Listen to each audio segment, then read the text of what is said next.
तो आज हम लोग टैली के सेकंड क्लास में हैं। तो पहले क्लास में हम लोगों ने क्या सीखा था कि कंपनी कैसे बनाते हैं, ठीक है। अब हम लोग क्या सीखेंगे आज कि लेज़र कैसे बनाते हैं। मैंने आप लोग को सिलेबस भी दिखाया था, एक मिनट में फिर से आपको सिलेबस दिखाता हूँ। तो होपफुली आप लोगों को पहला क्लास समझ में आया होगा। अगर नहीं समझ में आया तो उसमें कमेंट कर देना, तो मैं ज़रूर इसका रिप्लाई दे दूँगा, ठीक है। अच्छा, तो पहले में हम लोगों ने क्या सीखा था, कंपनी क्रिएशन सीखा था, ठीक है। अब हम लोग क्या सीखेंगे, लेज़र क्रिएशन, लेज़र कैसे क्रिएट करते हैं। तो सबसे पहले लेज़र क्या होता है, लेज़र क्या होता है, जैसे मैं आपको एग्जांपल दूँ। जैसे मानते हैं ये अकाउंट्स का बुक है, ठीक है। इस अकाउंट्स के बुक में सबकी कॉपी में देखिएगा, जो भी अकाउंटिंग करते हैं, जो भी कुछ है, यहाँ पे एक मिनट, यहाँ पे होता है कि इंडेक्स नंबर होता है, जिसमें क्या होता है, सबका नाम लिखा हुआ रहता है, ठीक है। और उस नाम में हम लोग देखते हैं कि उसके नाम के बगल में एक नंबर रहता है। उस नंबर को ऐसे मानते हैं, यहाँ पे एक पेज खोल दिया मैंने, तो क्या होता है कि इस पेज में सिर्फ उसका ही जितना भी डिटेल्स है सब मिल जाएगा। मान जैसे मिस्टर ए लिखा हुआ है, मिस्टर बी लिखा हुआ है, ठीक। तो इंडेक्स नंबर में लिखा हुआ है। अब उस इंडेक्स नंबर में हम लोग क्लिक करेंगे तो क्या होगा कि मिस्टर ए से रिलेटेड जितना भी इन्फॉर्मेशन है, जितना भी उसने परचेज़ किया, जितना भी सेल्स किया, सब उसी का इन्फॉर्मेशन हमको मिल जाता है। तो वो पर्टिकुलर किसी एक जन का, एक पर्टिकुलर अकाउंट का अगर इन्फॉर्मेशन हम लोग को मिले तो वो होता है लेज़र, ठीक है। जैसे अगर मानते हैं बैंक है, तो बैंक का लेज़र होगा तो सिर्फ उसमें बैंक के ट्रांजेक्शन ही होंगे, कैश विड्रॉ हुआ, कैश डिपॉजिट हुआ, कुछ भी किसी को पेमेंट किया मैंने, कुछ भी होगा, सब सिर्फ बैंक से रिलेटेड जो भी ट्रांजेक्शन्स है वो सब बैंक लेज़र में होंगे। इसी तरह परचेज से रिलेटेड हो गया कि जितना भी मैंने परचेज़ किया, कैश परचेज़ किया, ड्यू में परचेज़ किया, कुछ भी किया, वो सब परचेज़ लेज़र में ही मिल जाएंगे, ठीक है। तो लेज़र क्या होता है कि पर्टिकुलर किसी अकाउंट का जितना भी डिटेल्स होता है उसको लेज़र बोला जाता है, ठीक है। तो उसी लेज़र को हम लोग आज बनाएंगे। तो सबसे पहले तो आप लोग टैली ओपन कर लो, और टैली इंस्टॉल करना भी मैंने दिखा दिया था पहले क्लास में, ठीक है। वो वाला वीडियो देखना, तभी ये वीडियो समझ में आएगा अच्छे से। मेरा आवाज़ क्लियर आ रहा है कि नहीं आ रहा, वो भी ज़रा बता देना हमको थोड़ा, तो मेरे को ठीक पता चलेगा कि अच्छे से आवाज़ आ रहा है।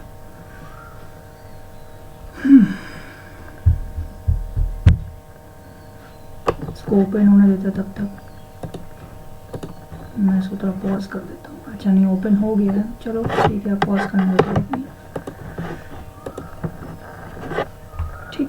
तो हम लोग सबसे पहले तो पहले दिन हम लोगों ने नया कंपनी बनाया था, तो नया कंपनी बनाएंगे, कैसे बनाएंगे, यहाँ पे देख लो, एक मिनट, ये देख रहे हो ना F3 इस तरफ, तो यहाँ से हम लोग F3 करके नया कंपनी बना सकते हैं, ठीक। क्या करेंगे, कीबोर्ड में अगर क्या कीबोर्ड से करेंगे F3, अगर आप लोग लैपटॉप में करो तो लैपटॉप में फंक्शन F3 करना होगा, ठीक है। मैं यहाँ पे क्रिएट कंपनी करता हूँ, यहाँ पे मैंने लिख दिया ABC Ltd 2, यहाँ से मैंने स्टेट दे दिया वेस्ट बंगाल, आप अपने हिसाब से कुछ भी दे देना। फाइनेंशियल ईयर देख लेना 1 अप्रैल 2021 होना चाहिए। कंट्रोल A कर देंगे हम लोग, क्या करेंगे, कंट्रोल ए से क्या होगा कि वो स्किप हो जाता है। इसको भी यहाँ पे कंट्रोल A, CTRL+A,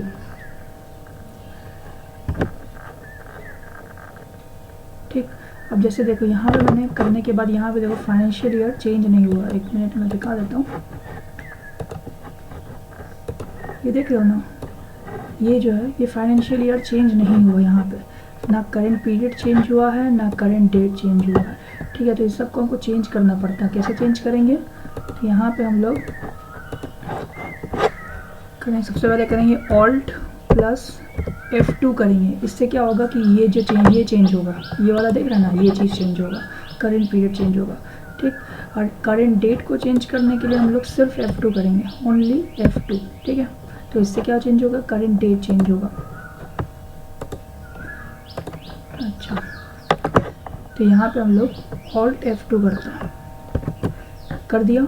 ऐसे ही Alt+F2 किया, यहाँ पे चेंज पीरियड का ऑप्शन आ गया, तो यहाँ पे मैं लिख देता हूँ 1/4/20, सॉरी 20 नहीं होगा, 21, 31, 3/22, ठीक है। देखो यहाँ पे चेंज हो गया, 1 अप्रैल देखो करंट डेट भी अपने आप चेंज हो गया 1 अप्रैल 2021। ये कभी कभी नहीं होता है करंट डेट, तो इसके लिए हम लोग फिर F2 करके यहाँ पे ऐसे करंट डेट को चेंज करते हैं। ठीक है, जो अब हो गया यहाँ पे तो अलग से चेंज करने का ज़रूरत नहीं है। तो डेट चेंज हो गया, अब हम लोग क्या बनाएंगे, लेज़र बनाएंगे। तो यहाँ से हम लोग जाएंगे क्रिएट, सबसे पहला ही लिखा हुआ है क्रिएट, यहाँ पे लिखा हुआ है 2 नंबर में सेकंड में लेज़र, यहाँ पे लेज़र में एंटर करेंगे। तो यहाँ पे हम लोग क्या क्या लेज़र बनाएंगे, बहुत तरीके के लेज़र्स होते हैं। तो सबसे पहले हम लोग कैपिटल बनाएंगे, ये आप लोग कॉपी में लिख लेना। ठीक है, कैपिटल किस में जाएगा, कैपिटल अकाउंट के अंदर ही जाता है। यहाँ पे हम लोग कंट्रोल A कर देंगे। ठीक है, कैपिटल मैंने बना दिया। अच्छा, 2 लेज़र पहले से बने हुए रहते हैं, कौन कौन से, कैश अकाउंट और एक होता है प्रॉफिट एंड लॉस अकाउंट। ठीक है, ये 2 लेज़र टैली में पहले से बने हुए रहते हैं, हम लोग को बनाने नहीं पड़ते हैं। बैंक अकाउंट बनाएंगे, बैंक भी जाएगा बैंक अकाउंट में। ठीक है, कंट्रोल A कर दिया मैंने। इसी तरह हम लोग बनाएंगे परचेज, CHAC परचेज, परचेज जाएगा परचेज अकाउंट में। ठीक है, परचेज हो गया। इस तरह बनाएंगे सेल्स, सेल्स किस में जाएगा, सेल्स अकाउंट में जाएगा। अच्छा, अब क्या होगा कि कुछ एक्सपेंसेस होंगे, खर्चे होंगे, जैसे मानते हैं सैलरी, ये सब मेरा इनडायरेक्ट एक्सपेंसेस हो जाएगा। ठीक है, डायरेक्ट एक्सपेंसेस क्या होता है, इनडायरेक्ट एक्सपेंसेस क्या होता है, वो एक थियोरेटिकल पार्ट है, वो थियोरेटिकल पार्ट में अलग से एक वीडियो बना के बता दूंगा। ठीक है, अभी आप लोग इतना समझो कि ये इनडायरेक्ट एक्सपेंसेस होगा। कंट्रोल A कर देते हैं। इसी तरह रेंट पेड होगा, क्योंकि रेंट रिसीव भी हो सकता है, पेड भी हो सकता है। रिसीव हो जाएगा तो इनडायरेक्ट इनकम होगा, पेड करेंगे तो इनडायरेक्ट एक्सपेंसेस होगा। कंट्रोल A कर देते हैं। इसी तरह कमीशन, COMMISS कमीशन पेड। ठीक है, कंट्रोल A। इस तरह हम लोग इंटरेस्ट पेड लिख देंगे, ये भी हो जाएगा इनडायरेक्ट एक्सपेंसेस। ठीक है, इसी तरह से बहुत सारे एक्सपेंसेस। वेजेस मतलब होता है मजदूरी, ये हो जाएगा डायरेक्ट एक्सपेंसेस। ठीक है, सिंपल समझो। अच्छा, मैं बता देता हूँ इनडायरेक्ट और डायरेक्ट में, फिर मैं अच्छा से एक और बार समझा दूंगा अलग से क्लास में। तो इनडायरेक्ट एक्सपेंसेस ऐसे एक्सपेंसेस होते हैं जो सेल्स के बाद होते हैं, जो ऑफिशियल खर्चे होते हैं, वो होता है इनडायरेक्ट एक्सपेंसेस। और जो कारखाना फैक्ट्री के अंदर, ठीक है, सेल्स से पहले के जो खर्चे होते हैं वो मेरे डायरेक्ट एक्सपेंसेस होते हैं। तो जाहिर सी बात है, सैलरी किसको मिलता है, ऑफिस में जो काम करते हैं, और जो कारखाना फैक्ट्री में काम करते हैं उन लोगों को क्या मिलता है, वेजेस मिलता है। इसीलिए ये डायरेक्ट एक्सपेंसेस हो गया, वेजेस हो गया। और क्या कर सकते हैं, सोचने दो। वेजेस हो गया। अच्छा, तो एक्सपेंसेस में इतना रखता है, इनकम ले लेता है। सेल्स मैंने बना दिया था क्या शायद, हाँ सेल्स बना लिया था। इसी तरह यही सेम चीज़ हम लोग मिल भी सकता है हम लोग को, इंटरेस्ट रिसीव्ड, REC लिख रहा हूँ मैं। ठीक है, ये तब हो जाएगा अगर मिलेगा इंटरेस्ट, तो क्या हो जाएगा, इनडायरेक्ट इनकम हो जाएगा। Control A। Commission received, commission भी अगर मिलेगा तो क्या हो जाएगा, इनडायरेक्ट इनकम हो जाएगा। ठीक, रेंट रिसीव्ड, वो भी इनडायरेक्ट इनकम हो जाएगा। ओके, अब होता है जो मेन चीज़ है, जिसको हम लोग सामान बेचते हैं और जिससे हम लोग सामान खरीदते हैं। अच्छा, जैसे अब देखो एक एग्जांपल, जब भी हम लोग किसी से सामान खरीदते हैं, हमेशा कैश में तो नहीं खरीदते, क्रेडिट में खरीदते हैं। क्रेडिट मतलब उधारी में। ठीक है, मैंने सामान खरीदा और उसको पैसा नहीं दिया है, तो उन लोगों को हम लोग अकाउंटिंग के लैंग्वेज में क्या बोलते हैं, सन्ड्री क्रेडिटर।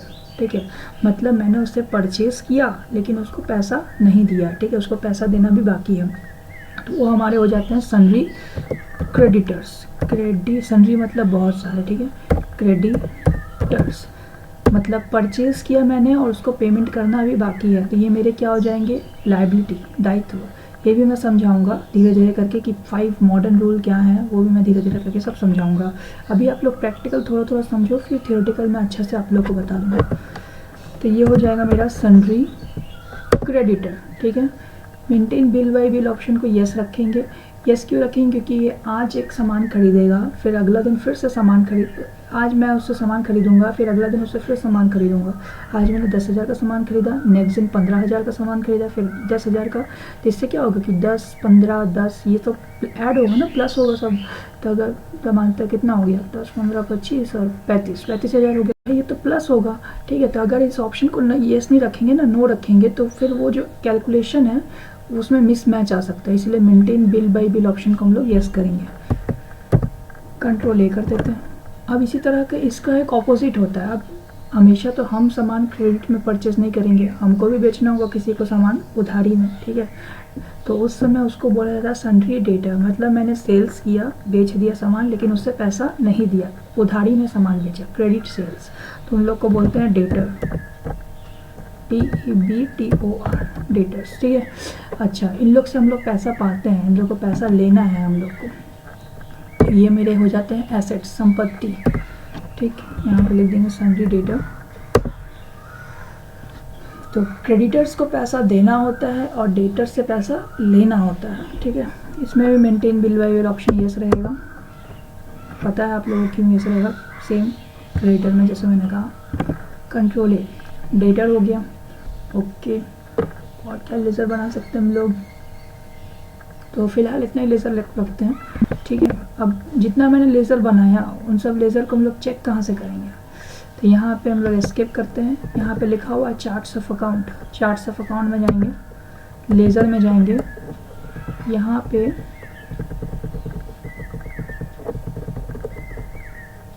एक सेकंड गलती बोल दिया मैंने, चार्ट्स ऑफ अकाउंट में नहीं जाएंगे, ऑल्टर में जाएंगे। ठीक है, ऑल्टर में जाके यहाँ पे लेज़र लिखा हुआ एंटर कर दिया मैंने। देखो यहाँ पे जितने भी लेज़र मैंने बनाए हैं सब लेज़र यहाँ पे आ चुके हैं।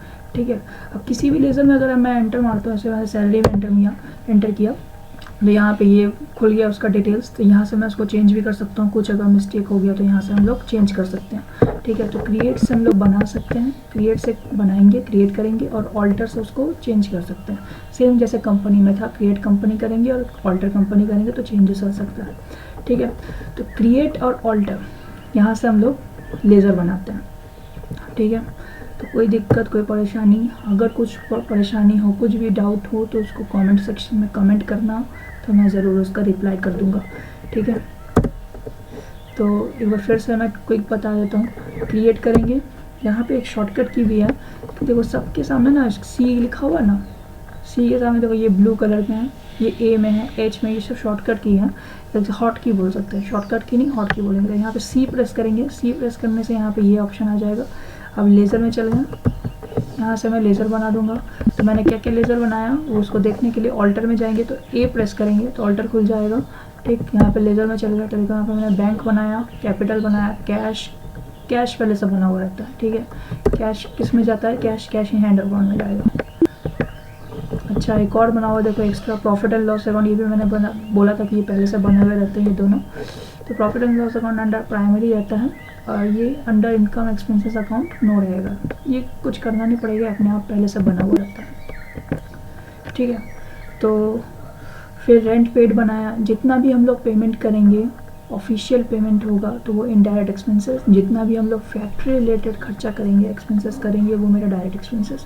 उसी तरह से इनकम में भी सेम होता है, जितना भी मेरा इनकम फैक्ट्री रिलेटेड इनकम होगा, मतलब मेरा बिजनेस से रिलेटेड, मेरे कोर बिजनेस, मेन बिजनेस से रिलेटेड जितना भी इनकम होगा वो होगा डायरेक्ट इनकम, और जो भी एक्स्ट्रा आउटसाइड इनकम होगा, बिजनेस से बाहर का इनकम होगा, वो हो जाएगा इनडायरेक्ट इनकम। ठीक है, तो इस तरह से हम लोगों ने आज लेज़र बनाना सीखा। तो होपफुली आप लोग को ये वाला वीडियो में समझ में आया होगा कि लेज़र कैसे बनते हैं, और ये सर याद से लिख लेना कि कौन सा किसके अंडर जाएगा। बैंक अकाउंट के अंदर जाता है, इसी तरह capital account, cash in hand, commission paid, commission ये जितना भी एक पेड है इंडायरेक्ट एक्सपेंस है, जितना भी रिसीव्ड है इंडायरेक्ट इनकम। सन्ड्री क्रेडिटर्स में जाएगा, सन्ड्री डेटर्स में जाएगा। ठीक है, purchase account, salary indirect expenses, sales account, wages direct expenses. ठीक है, और दो मैं अगर लेज़र आप लोग को बनाना सिखा देता हूँ। एक और लेज़र है डिस्काउंट अलाउड। डिस्काउंट अलाउड क्या होता है, जब मैं किसी को सेल्स करूँगा, किसी को सामान बेचूंगा तो उसको हमको डिस्काउंट भी देना पड़ सकता है, तो ये हो जाएगा डिस्काउंट अलाउ, मैं डिस्काउंट दे रहा हूँ। ठीक है, तो ये हो जाएगा इनडायरेक्ट एक्सपेंसेस। अब इनडायरेक्ट एक्सपेंसेस क्यों? क्योंकि मैं 100 रुपये के सामान को 90 रुपये में बेच रहा हूँ, तो 10 रुपये का मेरा लॉस हो गया, मतलब एक्सपेंसेस हो गया, तो इनडायरेक्ट एक्सपेंसेस हो जाएगा ये। ठीक है, कंट्रोल ए। अब इसी तरह हो सकता है डिस्काउंट, डिस्काउंट रिसीव्ड, RECIEVED। ठीक है, डिस्काउंट रिसीव्ड। तो अब क्या हो रहा है, डिस्काउंट हमको मिल रहा है। ठीक है, मतलब मैं 100 रुपये के सामान को 90 रुपये में ख़रीद रहा हूँ, तो मेरे को 10 रुपये का प्रॉफिट हो रहा है ना। 100 रुपये का नहीं देना पड़ रहा, मेरे को 90 रुपये देना पड़ रहा। तो इस समय क्या हो जाएगा, ये हो जाएगा इनडायरेक्ट इनकम। ठीक है, किसी एक सामान को मैं कम दाम में ख़रीद रहा हूँ, तो ये जाएगा इनडायरेक्ट इनकम। अच्छा, तो डिस्काउंट ये भी याद रख लेना, डिस्काउंट अलाउड सेल्स के समय होता है, डिस्काउंट रिसीव्ड परचेस के समय होता है। ठीक। अच्छा, एक और होता है फ्रेट, FRIEGHT। फ्रेट मतलब होता है भाड़ा। ठीक है, किसी सामान को कहीं से हम लोग लेकर के आ रहे हैं, मानते हैं यूपी उत्तर प्रदेश में मेरा गुड्स है, उसको मैं वेस्ट बंगाल में लेकर आना चाहता हूँ, तो मैं किसी ना किसी वे से तो ले आऊँगा ना, ट्रांसपोर्ट के माध्यम से। फ्रेट मतलब ट्रांसपोर्ट। ठीक है, ट्रेन से ला रहा हूँ, ट्रक से आ रहा है, किसी भी चीज़ से आ रहा है, तो वो हो जाएगा फ्रेट। फ्रेट या ट्रांसपोर्ट या कैरेज, कैरेज भी बोल सकते हैं, फ्रेट भी बोल सकते हैं, ट्रांसपोर्ट भी बोल सकते हैं, कुछ भी बोलो सेम चीज़ है। यहाँ पे मैं फ्रेट लिख रहा हूँ। तो ये हो जाता है मेरा डायरेक्ट एक्सपेंसेस। डायरेक्ट एक्सपेंसेस क्यों? क्योंकि देखो ये सेल्स थोड़ी हो रहा है, रॉ मटेरियल आ रहा है ना, तो ये सेल से पहले का खर्चा है। कारखाना में आएगा सामान, या दुकान में आएगा, या गोडाउन वेयर हाउस में आएगा, जहाँ पे हम लोग सामान को स्टोर करके रख सकते हैं, जिसको हम लोग गोडाउन बोलते हैं या वेयर हाउस बोलते हैं। ठीक है, तो ये हो जाता है मेरा डायरेक्ट एक्सपेंसेस। ठीक है, कोई प्रॉब्लम होना तो नहीं चाहिए, अभी तक तो हम लोग इजी ही सीख रहे हैं। ठीक है, तो टोटल मैंने कितने लेज़र बनाए, ऑल्टर में जाएंगे, लेज़र में जाएंगे, यहाँ पे आप लोग देख सकते हो कि मैंने इतना सारा लेज़र यहाँ पे बना दिया। ठीक है, तो आप लोग का क्या काम है कि इसी सेम लेज़र को इसी तरह से बनाओ अच्छे से। कहीं पे भी प्रॉब्लम होगा तो पूछ लेना, और उसको कॉपी में लिख लेना। कॉपी में कैसे लिखोगे उसको मैं एक बार आप लोगों को दिखा देता हूँ। Word,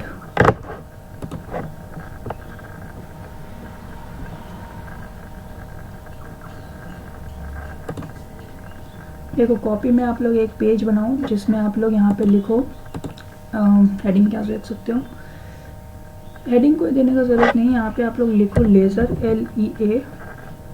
LEADGER, laser. ठीक है, लेज़र नेम ऐसा लिख लेना। ठीक, यहाँ पे इस तरफ एक हेडिंग लेना। MS वर्ड का भी क्लासेस चल रहा है, MS वर्ड भी मैंने शुरू किया है, वो भी देख लेना अगर टाइम मिले तो। नहीं देखना तो कोई ज़रूरत नहीं है, लेकिन सीखना तो पड़ेगा ही आप लोग को। ठीक है, तो लेज़र यहाँ पे लिख देंगे अंडर। ठीक है, इस तरह से आप लोग 2 कॉलम बना लेना, बीच में से लाइन खींच देना।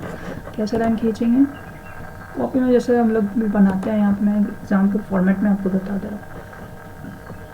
कहाँ गया? ठीक है, ऐसे एक बीच से ऐसे एक लाइन खींच देना। ठीक है, फिर यहाँ पे आप लोग लिख लेना, जैसे क्या लिख सकते हैं, जैसे ये हमने बनाया पहले, कैपिटल अकाउंट। ठीक है, सिर्फ कैपिटल लिखने से भी चल जाएगा। यहाँ पे अंडर, ये किस में था, अंडर कैपिटल अकाउंट में था।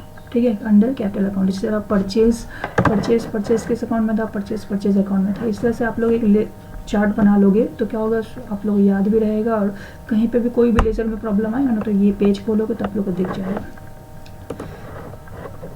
ठीक, तो होपफुली समझ में आया होगा कि लेज़र कैसे बनते हैं टैली में। अगर किसी भी तरह का प्रॉब्लम हो तो कमेंट करना, मैं ज़रूर उसका रिप्लाई कर दूंगा, या नेक्स्ट कोई वीडियो में बता दूंगा। ठीक है, तो मिलते हैं नेक्स्ट क्लास में। नेक्स्ट क्लास में हम लोग क्या करेंगे मैं भी बता देता हूँ। इन्वेंट्री क्रिएशन, लेज़र क्रिएशन किया, इस नेक्स्ट क्लास में हम लोग इन्वेंट्री क्रिएशन करेंगे, स्टॉक बनाएंगे। ठीक, स्टॉक मतलब जिस चीज़ का हम लोग बिजनेस करते हैं। तो ठीक है, इसको मैं अभी यहीं पे क्लोज करते हैं हम लोग। नेक्स्ट क्लास में आप लोग से मिलता हूँ।